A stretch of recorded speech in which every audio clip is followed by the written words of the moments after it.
അമേരിക്കയും ഇസ്രായേലും ഉടൻ യുദ്ധം നിർത്തണമെന്ന് UN secretary general Antonio Guterres. Iran അയൽ രാജ്യങ്ങളിലേക്കുള്ള ആക്രമണം അവസാനിപ്പിക്കണമെന്നും ഗുട്ടറസ് പറഞ്ഞു. ഹോർമൂസ് കടലിടുക്ക് ഇറാൻ തടസ്സപ്പെടുത്തുന്നത് ലോകമെമ്പാടും വിലവർദ്ധനവ് ഉണ്ടാക്കുമെന്നും UN മുന്നറിയിപ്പ് നൽകി. സംഘർഷങ്ങൾ അവസാനിക്കാൻ നയതന്ത്രം മാത്രമാണ് വഴി. യുദ്ധം തുടരുകയാണെങ്കിൽ സ്ഥിതി കൂടുതൽ വഷളാകും. മിഡിൽ ഈസ്റ്റ് കൂടുതൽ വ്യാപകമായ യുദ്ധത്തിന്റെ വക്കിലാണ്. ആഗോളതലത്തിൽ ഗുരുതര പ്രത്യാഘാതങ്ങൾക്ക് സാധ്യതയുണ്ടെന്നും UN മേധാവി മുന്നറിയിപ്പ് നൽകി. അതിനിടെ ഹോർമൂസിൽ പിടിമുറുക്കി പുതിയ നടപടിക്കൊരുങ്ങുകയാണ് ഇറാൻ. കപ്പലുകൾക്ക് കടന്നുപോകാൻ പുതിയ പ്രോട്ടോകോൾ ഇറക്കിയിരിക്കുകയാണ് ഇറാൻ എന്നാണ് റിപ്പോർട്ട്. പടക്കപ്പലുകൾക്കും വ്യാപാര കപ്പലുകൾക്കും പ്രത്യേകം മാർഗനിർദ്ദേശം നൽകി. ഈ നിർദ്ദേശം ഇറാൻ പാർലമെന്റും സർക്കാരും അംഗീകരിച്ചു കഴിഞ്ഞു. ഹോർമൂസിന് മേൽ അധികാരം പ്രഖ്യാപിക്കുന്ന തരത്തിലാണ് ഇറാന്റെ നീക്കമെന്നാണ് വിവരം. അതിനിടെ ഹോർമൂസ് കടലിടുക്കിലെ ചരക്കു നീക്കം നിലച്ചതിൽ കടുത്ത ആശങ്ക അറിയിച്ച് ഇന്ത്യ രംഗത്തെത്തി. UK വിദേശകാര്യ സെക്രട്ടറി വിളിച്ച യോഗത്തിൽ ഇന്ത്യ പങ്കെടുത്തിരുന്നു. ഈ യോഗത്തിലാണ് ഇന്ത്യ ആശങ്ക അറിയിച്ചത്. നയതന്ത്ര നീക്കത്തിലൂടെ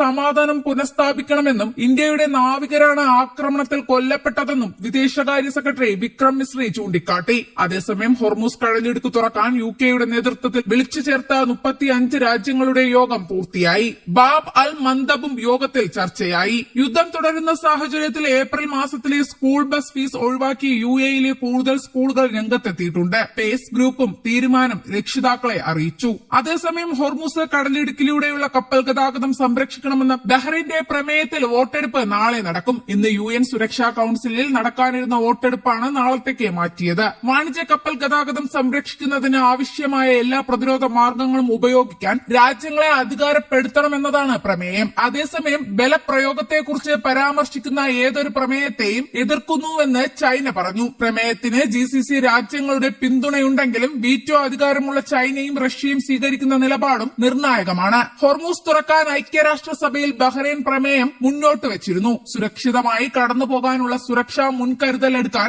ഓരോ രാജ്യത്തിനും അവകാശമുണ്ടെന്നും ഇത് ഉറപ്പാക്കാൻ അന്താരാഷ്ട്ര നിയമ പിന്തുണ വേണമെന്നും ആവശ്യം. GCC പിന്തുണയോടെയാണ് ബഹ്റൈന്റെ നീക്കം. അതേസമയം സുരക്ഷ കണക്കിലെടുത്ത് ദുബായിലെ പള്ളികളിൽ വിശുദ്ധവാരം പ്രാർത്ഥനകൾ ഉണ്ടാവില്ല. കുർബാനകളും ഒഴിവാക്കിയിരിക്കുകയാണ്. ഇനി ഒരു അറിയിപ്പ് വരുന്നതുവരെ നിയന്ത്രണം തുടരും. ചില പള്ളികളിൽ ശുശ്രൂഷകൾ ഓൺലൈനാക്കിയിട്ടുണ്ട്. അതേസമയം ഇറാന് പുതിയ ഭീഷണിയുമായി അമേരിക്കൻ പ്രസിഡന്റ് ഡൊണാൾഡ് ട്രംപ് രംഗത്തെത്തി. ഇറാന്റെ അടിസ്ഥാന സൌകര്യങ്ങൾ ലക്ഷ്യമാക്കി ആക്രമണം നടത്തുമെന്ന് ട്രംപ് മുന്നറിയിപ്പ് നൽകി. ഇറാനിലെ ഏറ്റവും വലിയ പാലം ആക്രമിച്ച് തകർത്ത ശേഷമായിരുന്നു മുന്നറിയിപ്പ്.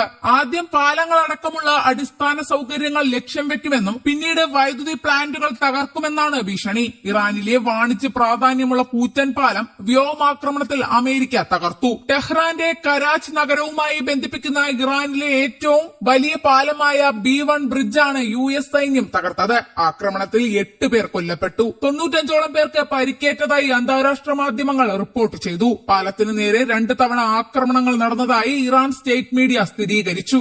ആക്രമണത്തിൽ പരിക്കേറ്റവരെ സഹായിക്കാനും രക്ഷാപ്രവർത്തനം നടത്താനും എത്തിയവർക്കാണ് രണ്ടാമത്തെ ആക്രമണത്തിൽ പരിക്കേറ്റത്. പാലത്തിലൂടെ യാത്ര ചെയ്തിരുന്ന ഇറാൻ സ്വദേശികളും പ്രദേശത്തെ താമസക്കാരുമാണ് ആക്രമണത്തിൽ കൊല്ലപ്പെട്ടത്.